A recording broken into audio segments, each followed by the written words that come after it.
성도님들, 우리가 요한복음 21장 설교를 계속 보고 있는데 이제 아마 오늘이 이제 마지막이 될 것 같습니다. 그래서 오늘은 설교 시작하면서요, 참 부끄러우면서도 좀 어이없는 저의 어린 시절 고백을 하나 하려고 합니다. 때는 18년 전, 제가 28살 때 장로의 신학대학교, 이제 신학대학원에 입학을 하게 됩니다. 그런데 조금 좀 민망하지만 네, 좀 처음엔 자랑이 있으니까요, 좀 이해하고 들어주시길 바랍니다. 제가 입학하자마자요, 남자들 사이에서 축구와 농구 둘 다를 진짜 잘하는 전도사가 나타났다 라고 일종의 유명세를 타게 됩니다. 제가요. 이게 좀 되게 죄송한데 이게 좀 자랑 같지만 이게 둘 다 잘하기가 쉽지를 않거든요. 보통 축구 잘하면 축구 잘하고 농구 잘하면 농구 잘하는데 둘 다 잘하기가 쉽지 않은데요, 지금은 전혀 그렇게 보이지 않지만 그때는 지금보다 몸무게가 한 20kg 이상 적었습니다.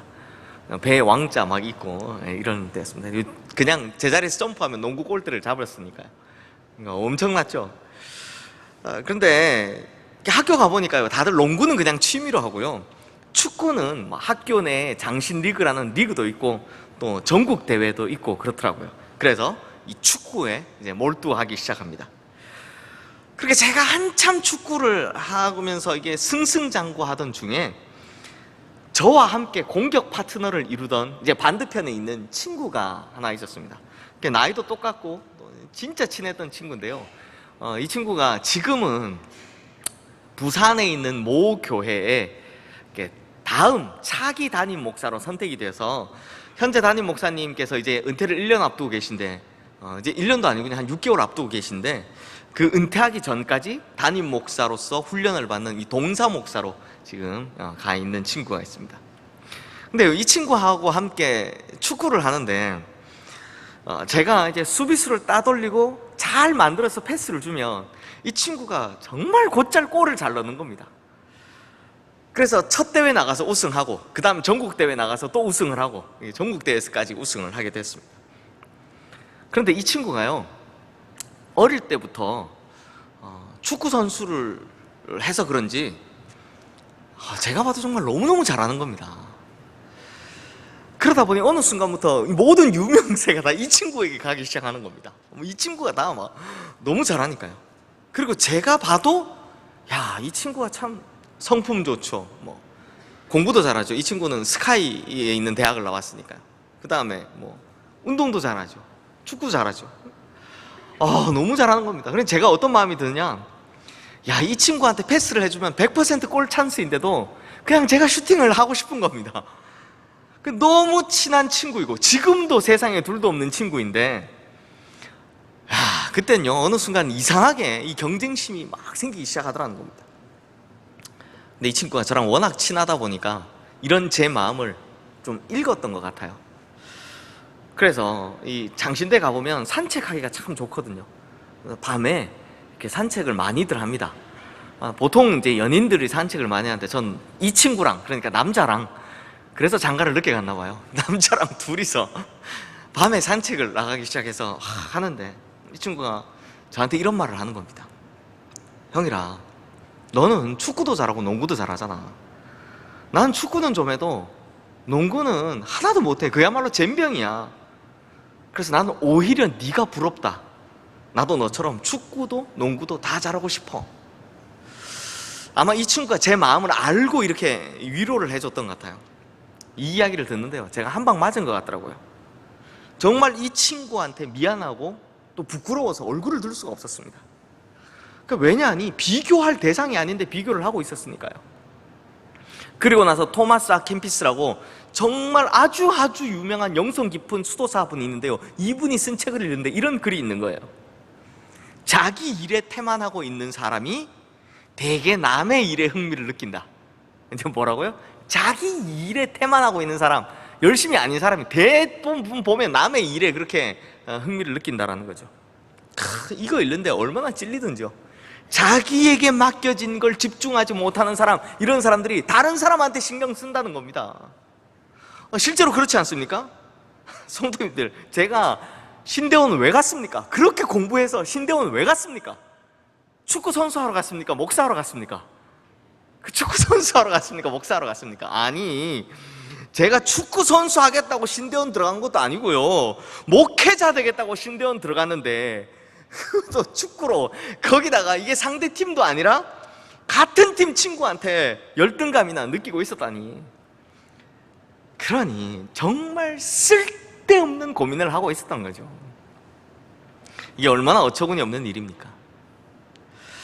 사랑하는 성도님들, 우리가 지난주까지 본 것처럼 부활하신 예수님께서는 베드로에 대한 사랑을 서로 확증하셨습니다. 그런데요, 그 직후에 아주 중요한 예언의 말씀을 하십니다. 그러니까 서로 간의 사랑 고백이 딱 끝나자마자 아주 중요한 예언을 하셨다는 겁니다.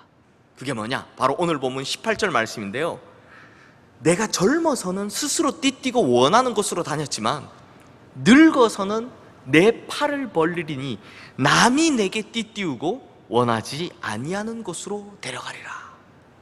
그리고 이어지는 19절 말씀에선 이걸 정확하게 설명하고 있습니다.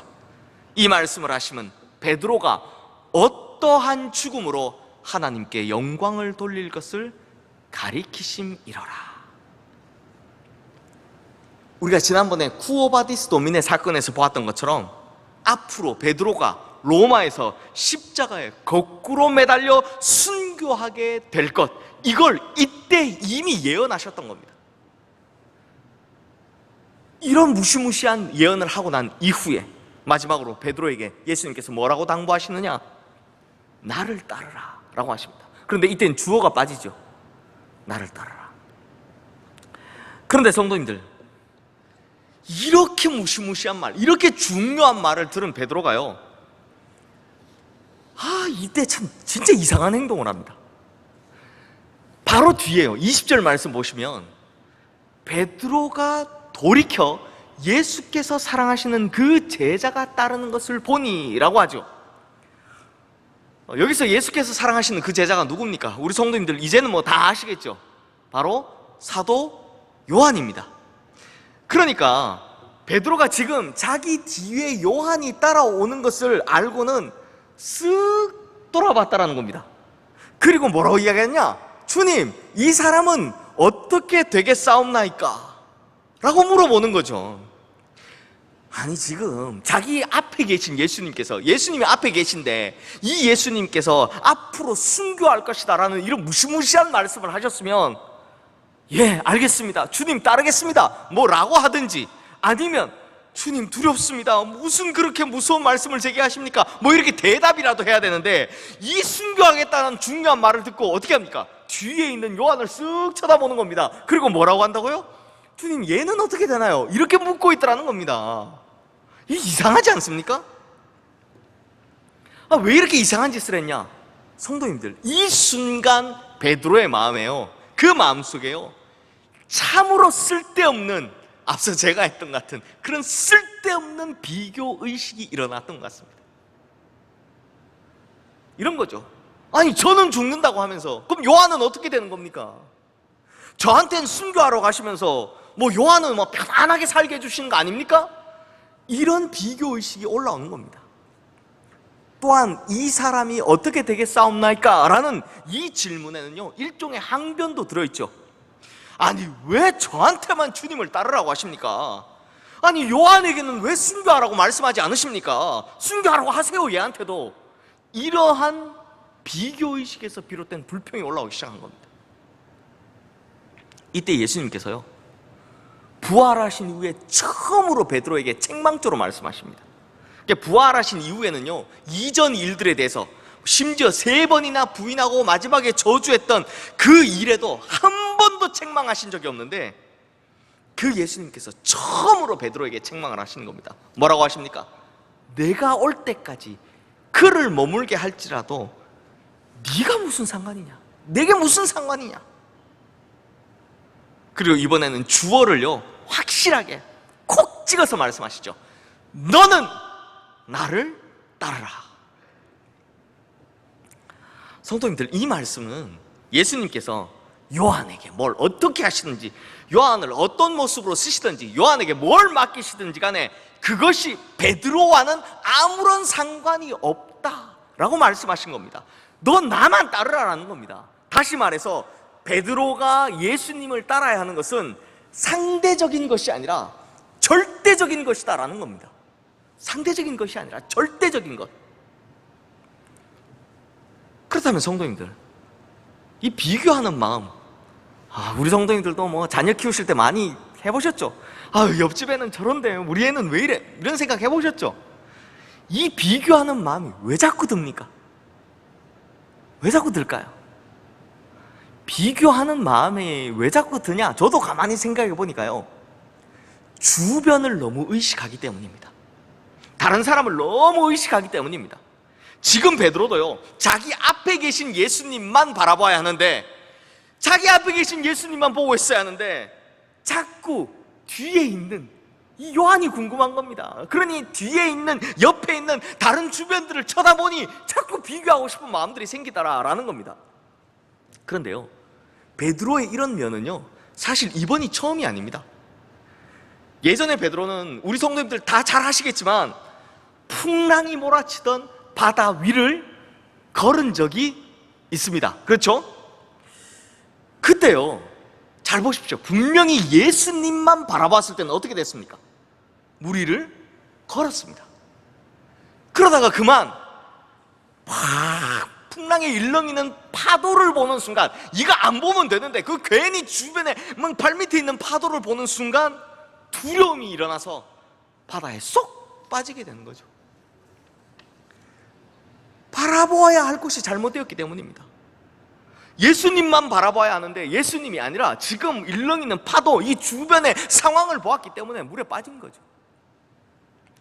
그리고 또 예수님께서 십자가에 달리시기 전날 밤, 예수님께서는요, 제자들 모두가 다 자신을 버리고 도망갈 것을 예언하십니다.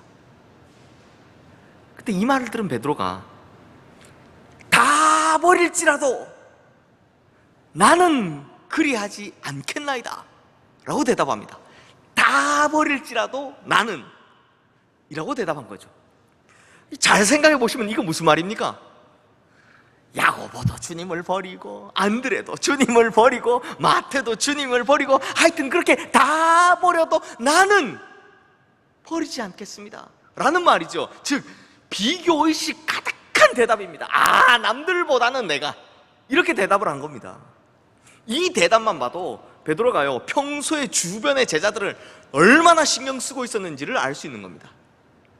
그런데 지금 자기 뒤에서 따라오고 있는 이 요한이 더더욱 신경이 쓰입니다.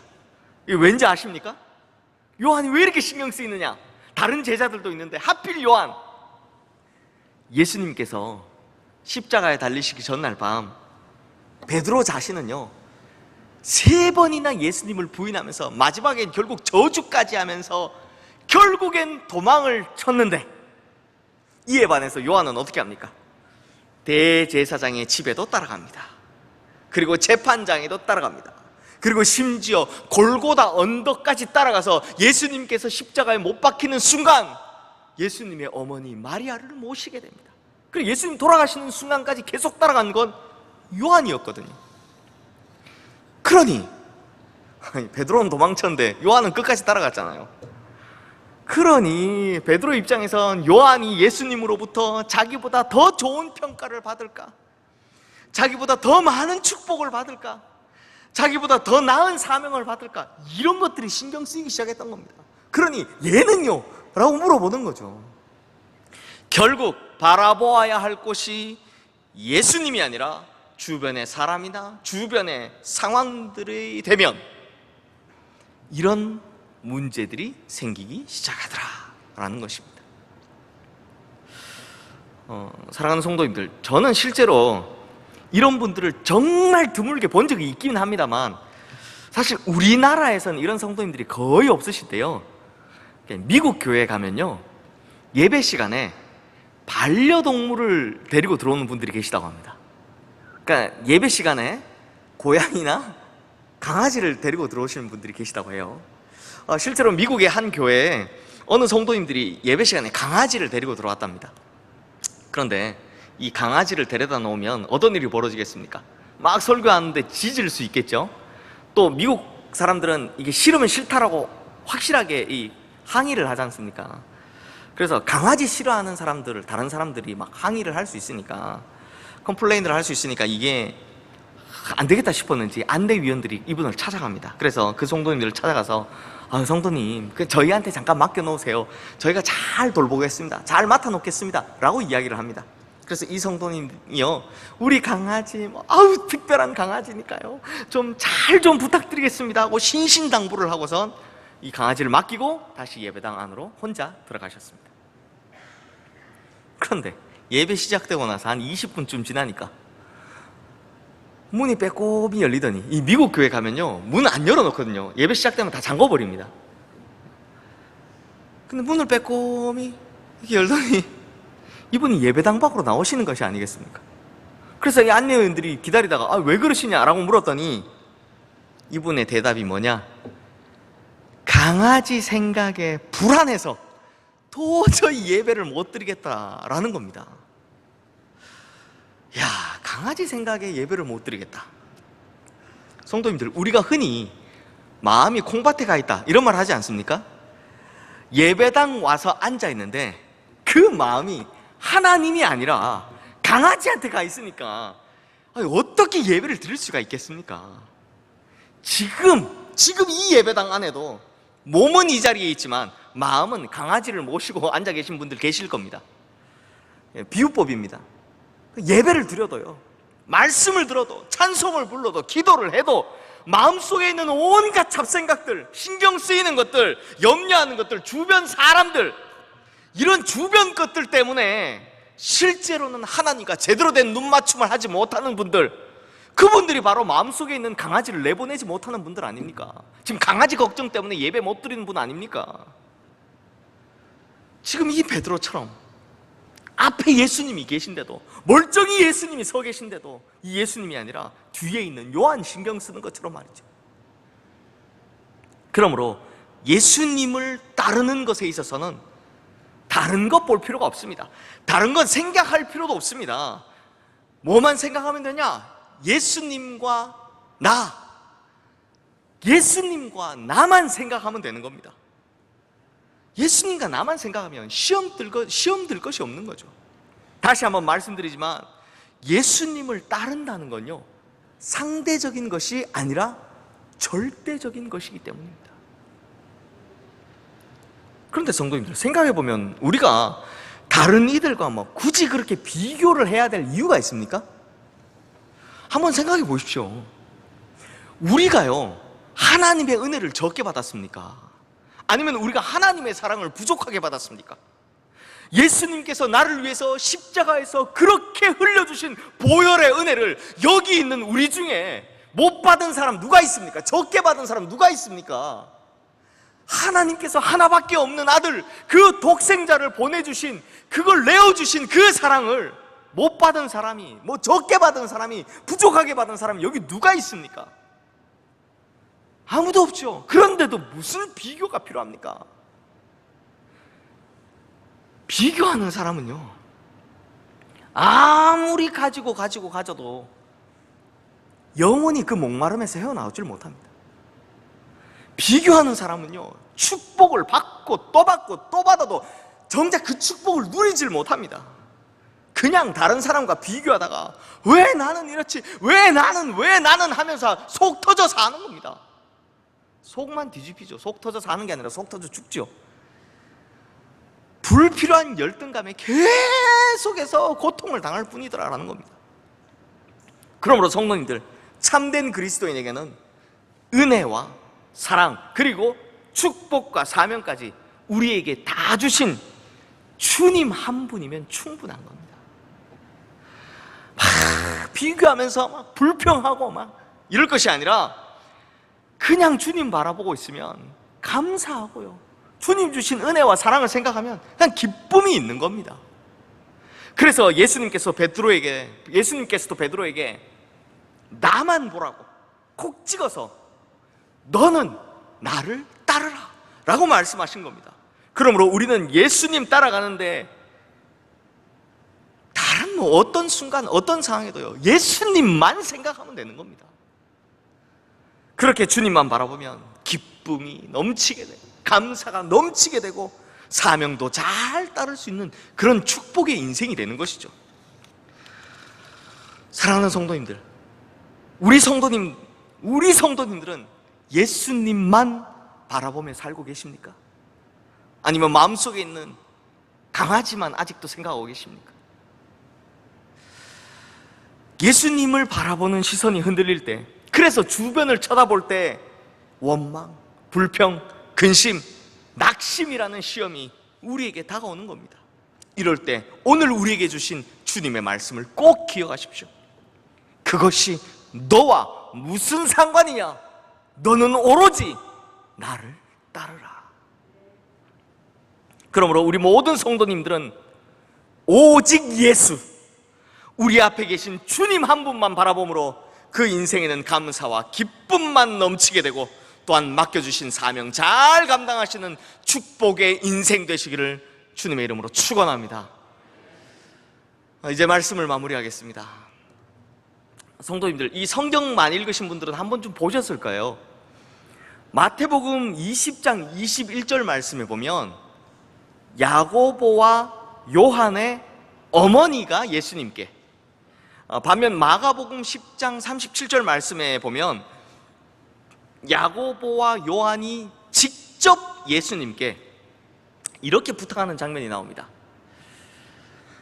나중에 주님 나라에 임하실 때 하나는 우편에 하나는 좌편에 앉게 해주십시오. 이거 보신 적 있죠?